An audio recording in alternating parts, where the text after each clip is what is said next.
Boa noite, bem-vindos ao Momento Antagonista comigo, Cláudio Dantas. Hoje, dia 7 de fevereiro, sexta-feira, chegamos ao fim de mais uma semana repleta de trabalho. E o nosso trabalho é notícia. O nosso trabalho é trazer informação para você formar a sua opinião. Então, vamos às notícias desta sexta-feira. Acabamos de publicar aqui, Polícia Federal na Casa Civil.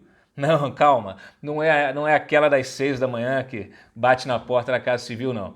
É a nomeação feita aí pelo Onyx Lorenzoni, já aprovada pelo Jair Bolsonaro e já publicada em Diário Oficial, do delegado da Polícia Federal, Marcos Paulo Cardoso Coelho da Silva. Ele estava numa assessoria especial da Casa Civil desde janeiro agora e vai assumir o lugar, então, de secretário executivo, o número 2 da Casa Civil, número 2 do Ministério, lugar que era ocupado por José Vicente Santini, aquele que gostava de passear de jatinho da FAB. Então, acho que com a PF na Casa Civil a coisa vai melhorar. Esse delegado, gente, ele foi chefe de gabinete do Segovia, Fernando Segovia, né, que foi aquele diretor com passagem breve no comando da PF de Michel Temer, e também foi assessor parlamentar da PF por muitos anos junto ao Congresso, justamente assessor parlamentar fazendo essa ponte entre a Polícia Federal e o Congresso Nacional, tratando de temas, obviamente, de interesse da instituição. É considerado uma pessoa competente, técnica, não é deslumbrado com o poder, o que já vale muito, né? Para quem está chegando aí, muita gente deslumbrada, muita gente cometendo erros primários e não entendendo a sua função, né? Então, esperamos aí que o delegado tenha êxito na sua função lá na Casa Civil que está sofrendo uma mudança, né, estrutural. Inclusive para ajudar nesta reformulação, nessa reestruturação exigida pelo Jair Bolsonaro, como eu disse em vídeos anteriores, para manter Onyx Lorenzoni no cargo. O Bolsonaro avalia que o eixo político do governo não está funcionando direito, então aí cobrou do Onyx Lorenzoni várias medidas para que realmente a coisa comece a andar, né? E a reestruturação interna ela é fundamental, porque há suspeitas de que vários funcionários que estavam na Casa Civil estavam agindo à revelia do próprio ministro e muitas vezes por interesses privados. Isso tudo será apurado, está sendo apurado e será importante, né, para que nós possamos saber exatamente o que esse pessoal estava fazendo. O fato é que nessa onda de mudanças, né, de reformulação, até de demissões, né, foram para a rua hoje mais três assessores. Diego Calixto, assessor especial do gabinete, Anderson da Silva, assessor da Secretaria Executiva da Casa Civil e Cláudio Vasques, assessor da Secretaria de Relações Governamentais. E isso se soma àquelas várias outras demissões que a gente anunciou, inclusive, no início da semana, né? Eu avisei que viriam outras e estão aí, mais 3, não vai parar por aí, ainda mais chegando agora novos funcionários, o delegado aí assumindo o posto número 2 da Casa Civil e também com a chegada aí do ex-assessor parlamentar do Onyx Lorenzoni, Domingos Cunha, que hoje é coordenador da bancada do DEM lá na Assembleia Legislativa do Rio Grande do Sul. Se alguém conhecer algo que desabone o Cunha, entre em contato comigo, manda DM, manda mensagem. Mas, a princípio, nada que o desabone, inclusive é considerado aqui por interlocutores lá na Casa Civil como alguém, além de uma pessoa de confiança do Onyx Lorenzoni, um gestor competente. E é de gestão competente que a gente precisa realmente ter lá na Casa Civil. Então, esse Domingos Cunha está chegando aí no fim de semana, ainda não tem cargo específico, é possível que ele ocupe justamente essa Secretaria de Relações Governamentais, mas ainda não está definido e assim que houver a definição vocês saberão em primeira mão. Seguimos aqui. Falando em Polícia Federal, eu aprofundei a apuração sobre o acordo de colaboração premiada do Sérgio Cabral.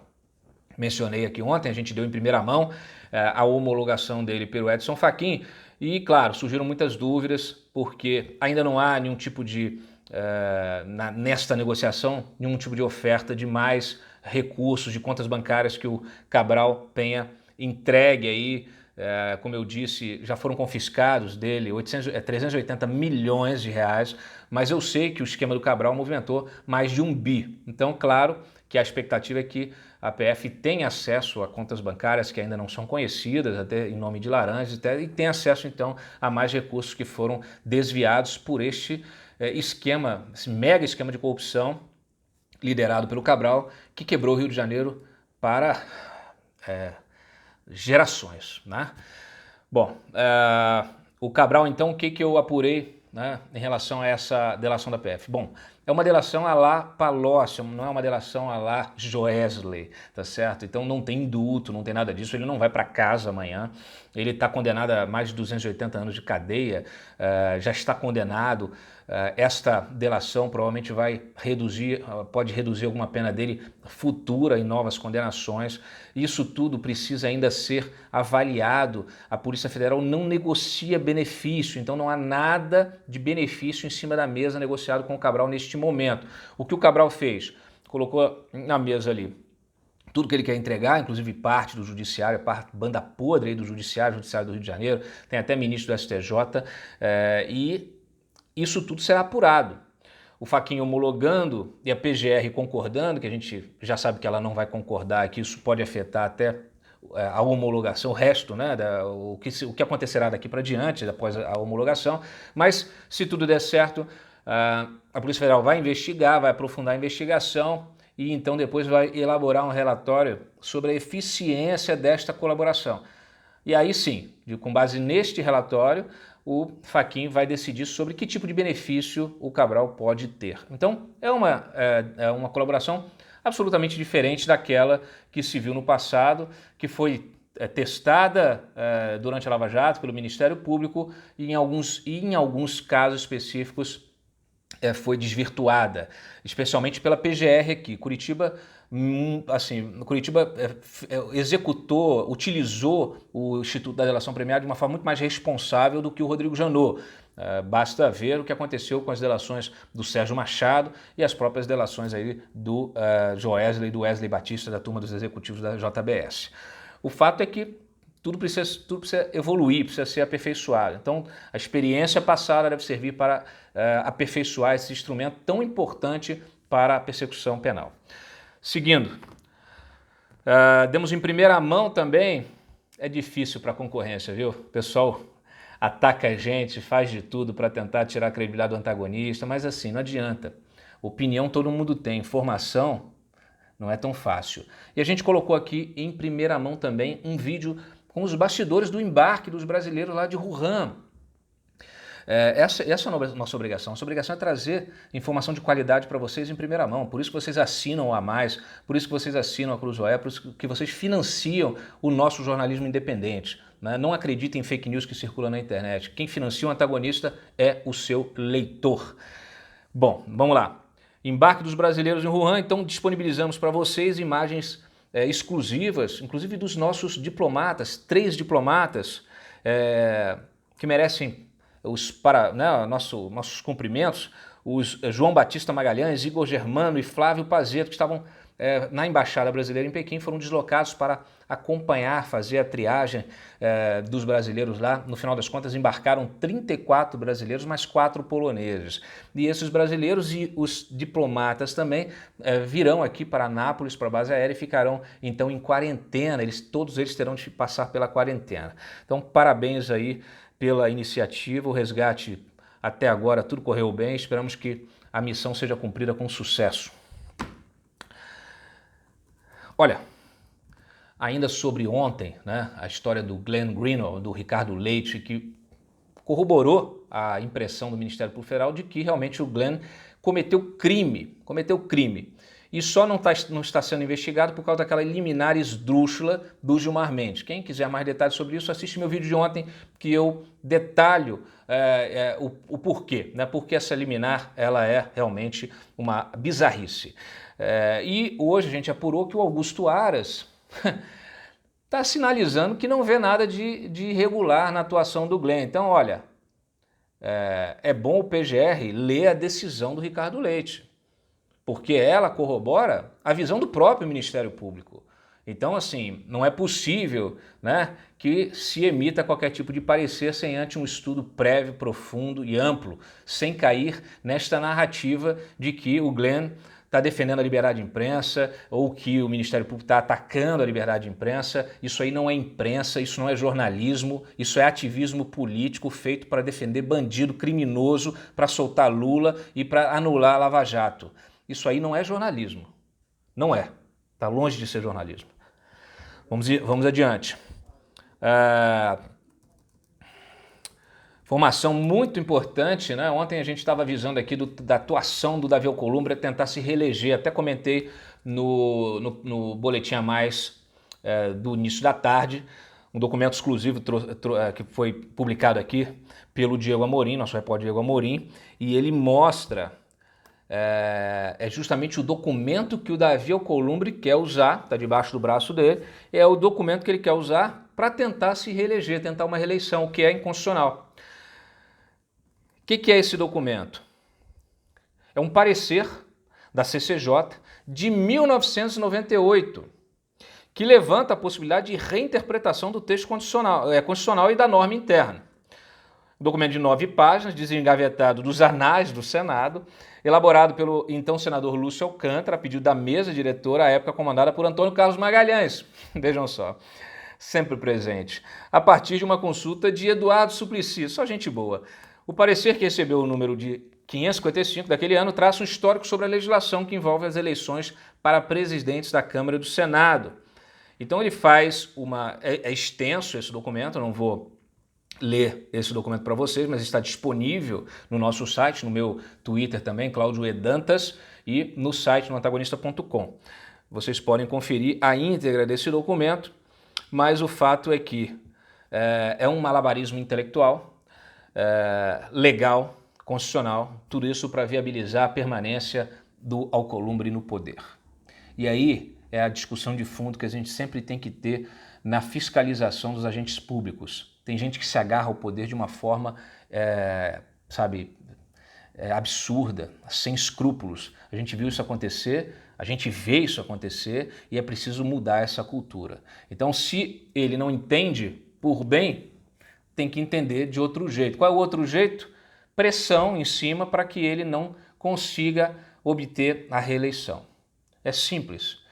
Tem que trocar as cuecas, tem que trocar as fraldas, assim como os políticos. Comentei isso um dia desses falando em cuecas com dinheiro, né? Não é o caso do Alcolumbre, eu espero que não, mas tem coisas que não, que realmente ele mostrou que na sua gestão ele não está sensível às questões sociais, não está sensível às demandas da sociedade, melhor dizendo. Ele não está sensível a nada, ele está ali legislando em causa própria. É isso que está acontecendo, usando o jatinho da FAB, desfrutando, reformando churrasqueira. Então, assim, não é para isso que o Estado existe, não é para isso que os poderes existem, não é dessa forma que os poderes devem ser exercidos.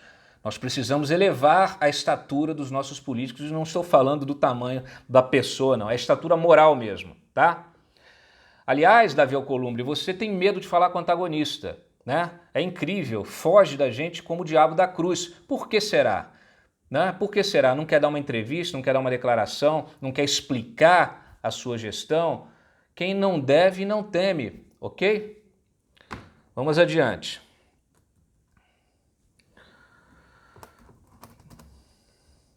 Bom, falando em jatinho, né, da FAB, aqui está tudo encadeado.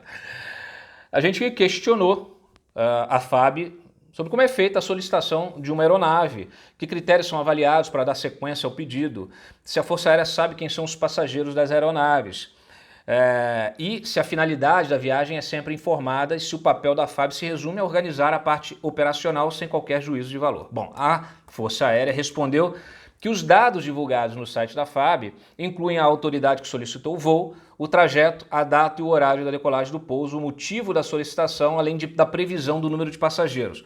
O motivo da solicitação, no entanto, costuma ser bastante genérico. Por exemplo, nesta semana, o Davi Alcolumbre pediu a aeronave militar alegando serviço/segurança. Bom, o presidente do Senado foi para a festa de Macapá, tá? Festejar os 262 anos de Macapá, onde tentará fazer o irmão prefeito. Então foi fazer o quê? Campanha, foi fazer política local, política partidária. Foi fazer campanha. Aliás, pré-campanha, né? A FAB informou ainda que informações sobre passageiros e outros detalhes do voo são de responsabilidade da autoridade solicitante e que questionamentos sobre informações adicionais devem ser dirigidos às assessorias das respectivas autoridades. Já fiz isso, já questionei, na época que eu denunciei a Grace Mendonça, usando o jatinho para dar palestra na Europa, e os órgãos sempre se calam, silenciam, obviamente. Imagina se a presidência do Senado vai explicar, vai dizer, vai prestar contas do que o Davi Alcolumbre, que é o presidente do Senado, está fazendo, né? Se fizerem isso, amanhã o Davi Alcolumbre vai demitir os seus assessores que prestaram essa informação. Percebem como é a lógica do Estado? Percebem como vocês são ludibriados? Como o cidadão, o eleitor, o contribuinte é ludibriado diariamente? Eles se apossam do poder, dos recursos públicos para uso próprio, para se manter no poder. Para fazer isso, fazer campanha, eleger irmão, filho, sobrinho, neto. Não é possível isso continuar. Não é possível. Bom, vamos aqui falar rapidamente. Mencionei, demos em primeira mão também no boletim lá mais cedo e comentei no Boletim a Mais o divórcio da Regina Duarte com a Jane Silva, a pastora Jane Silva, que é evangélica, tem o apoio da bancada evangélica, o apoio aí dos evangélicos e, óbvio, e aí a Regina comprou briga agora com a bancada evangélica, então já está aí todo mundo se estapeando, tá? A Regina Duarte tinha ela ali como uma pessoa da sua confiança, braço direito, só que resolveu trocar o braço, cortar o braço e colocar outro braço. Está aí defendendo a nomeação do Humberto Braga, mas o Jair Bolsonaro parece que não quer Humberto Braga, está atrás de outros nomes. Nós estamos fazendo uma cobertura especial, demos vários nomes de pessoas da área cultural que a Regina quer colocar, pessoas que a turma lá da Jane acusa de ser de esquerda, petista e etc, e que tal, enfim, aí fica essa brigalhada. Trouxemos informações justamente que a Jane estava tentando nomear aquele cara da Fundação Palmares, que ainda acabou não sendo, nomear para um cargo de assessoramento e foi vetada. Assim como também a Regina pediu passagem para o Humberto Braga para vir a Brasília e ela vetou. Então, claro, racharam aí as duas em função desses desentendimentos e a Regina, vamos dizer assim, ela está agora testando as suas próprias decisões antes mesmo de assumir. Então, é bom que ela entenda como é que funciona, né? É bom que ela coloque os nomes na mesa, é bom que ela saiba se eles terão acolhido ou não, se ela terá força, autonomia ou não, ou se ela seria aí uma secretária especial da cultura decorativa. E aí ela pode até desistir desse casamento com o Jair Bolsonaro, embora, até onde eu sei, o Bolsonaro está bem apaixonado, né, politicamente por ela e quer tê-la realmente como secretária aí da cultura. Então, todos os detalhes no site, recomendo também, tá? Publicamos documentos, aqui não é fofoca não, tudo documentado, tá? Então, assim, tem aqui o nome do Paulo Pélico, também produtor, diretor, que também está sendo sondado, ex-diretor da Associação de Produtores de Espetáculos Teatrais de São Paulo. A gente percebe que ela quer transpor boa parte dessa equipe para a cultura aqui em Brasília, né, federal. E é isso, vamos acompanhar para ver o que acontece, né? Bom, destaque aqui para as declarações, né? O Paulo Guedes acabou falando aí contra os servidores públicos. Então, ele chamou os servidores públicos, comparou os servidores públicos a parasitas num hospedeiro que está morrendo, que é o Estado. Abre aspas, o hospedeiro está morrendo, o cara virou um parasita, o dinheiro não chega ao povo e ele quer aumento automático. Nos Estados Unidos ficam 4, 5 anos sem dar reajuste. Quando dão, todo mundo fica, muito obrigado. Aqui o cara é obrigado a dar porque está carimbado e ainda leva xingamento, o ovo não pode andar de avião. O Paulo Guedes não falava apenas de servidores federais, falava especialmente de servidores estaduais, falava da situação dos estados que estão quebrados, etc e tal, mas é óbvio. Aí isso já virou uma polêmica, já ganhou repercussão. A Unafisco, né? Várias associações, pessoal aí da Polícia Federal também, a Unafisco aqui dos auditores da Receita, soltou uma nota dura também, dizendo o seguinte: se partilhássemos da descompostura do ministro, poderíamos compará-lo a um serviçal do mercado, que promove a falência do Estado em detrimento do povo brasileiro. Falta não só elegância ao ministro, como patriotismo. Bom, esperamos também que todos os servidores públicos sejam tão patriotas, né? Eu que tenho 20 anos de jornalismo investigativo, já fiz inúmeras denúncias e digo para vocês, várias delas foram esquecidas. O Ministério Público não se mexeu. Polícia Federal, ninguém fez nada. Autoridades, CGU, né? Ninguém se prestou a abrir qualquer procedimento para investigar denúncia com prova, com testemunha, com tudo. E isso aconteceu ao longo dos anos, não só comigo. A imprensa é a responsável, a imprensa que muitos tentam tirar aí, né? Muitos atacam, né? Muitos tentam atacar. Claro que tem seus problemas, como todos, né? Tem erros, tem falhas, etc. e tal, mas todos os grandes escândalos de corrupção desse país foram revelados pela imprensa, né? E a Lava Jato só conseguiu avançar por causa do apoio da imprensa, e nós tivemos grande papel nesse apoio. Por quê? Justamente por isso que eu estou falando. Eu nunca tinha visto antes uma força-tarefa, pessoas imbuídas realmente do espírito público, engajadas numa missão e enfrentando o sistema institucionalizado de corrupção. Então, assim, a gente tem um outro foco lá no Rio, nós temos aí problemas em São Paulo, que a gente não vê a Lava Jato avançar em São Paulo, já falei aqui inúmeras vezes. Tem uma outra iniciativa, aí esbarra às vezes no judiciário, sempre tem algum problema. Em Brasília tem uma outra iniciativa boa também, tem uma equipe, mas é uma equipe diminuta, também não ganha apoio institucional para poder tocar as investigações para frente. E acabou. E você não vê. Cadê o Ministério Público, né, nos outros estados? Cadê a função? Agora você tem uma ou outra operação, você tem lá na Paraíba o pessoal realmente trabalhando, né? Você tem na Bahia, começando ali, o pessoal começando a fazer um trabalho importante também. Mas é por quê? Porque essa exposição alimentou também os servidores patriotas que antes ficavam com medo de agir. Por quê? Porque eram soterrados, perseguidos, né? Soterrados politicamente, institucionalmente, perseguidos pelos serviçais do Estado, não serviçais dos agentes, né? Desses agentes que são os agentes do atraso, né? Então, nós temos aí, o serviço público precisa melhorar muito, muito, muito. Eu entendo a crítica, é claro que ela não pode ser generalizada, como sempre eu digo, não cabem nunca generalizações. Se generalizar que a imprensa toda é vagabunda, também está errado. Então, generalizar que o serviço público todo é parasita, também está errado. Então, aí, mais uma escorregada aí nas declarações, né? O Paulo Guedes, aqui já pediram desculpa, o Ministério soltou nota aqui dizendo o seguinte, olha, o ministro da Economia reconhece a qualidade do servidor público, que a reforma administrativa é para corrigir distorções. Então, ele esclarece que após reconhecer a elevada qualidade do quadro de servidores, inclusive vários deles na própria equipe do Guedes, analisou situações específicas de estados e municípios que têm o orçamento comprometido com a folha de pagamento. Durante o evento no Rio de Janeiro, ele falou sobre entes da federação que estão com as despesas acima do limite prudencial da LRF, da Lei de Responsabilidade Fiscal.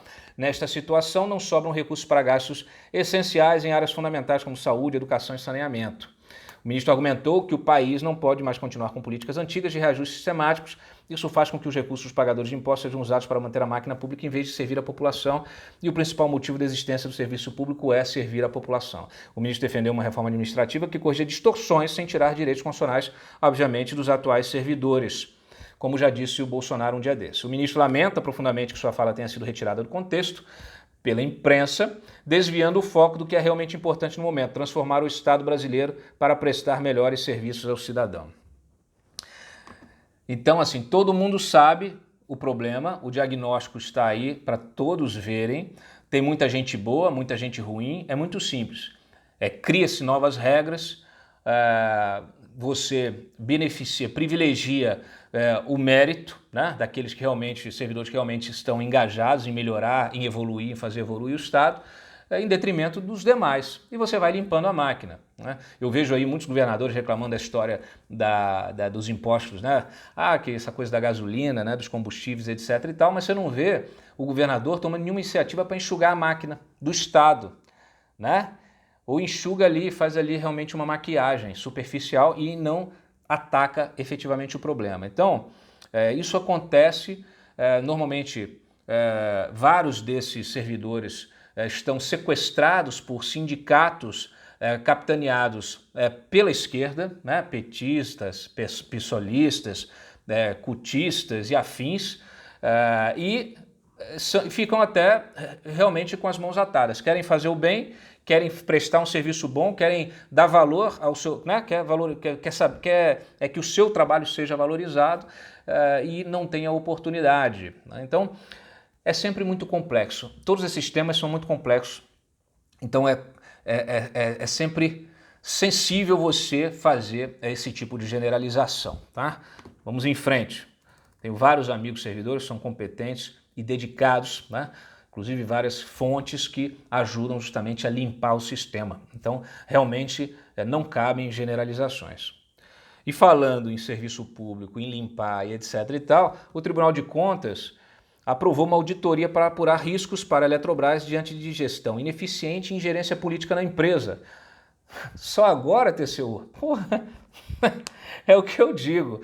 Acordaram, muita gente acordou agora, né?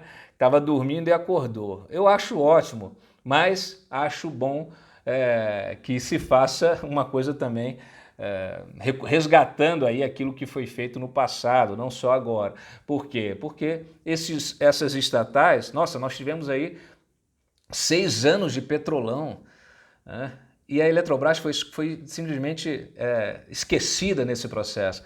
Então, há muita hipocrisia, muito cinismo inclusive do funcionalismo das estruturas do Estado e de quem está capitaneando isso. Mas tudo bem, vamos apoiar a iniciativa de uma auditoria, até porque a Eletrobras está na lista das privatizações e ela precisa ficar limpa, né? Assim como outras estatais.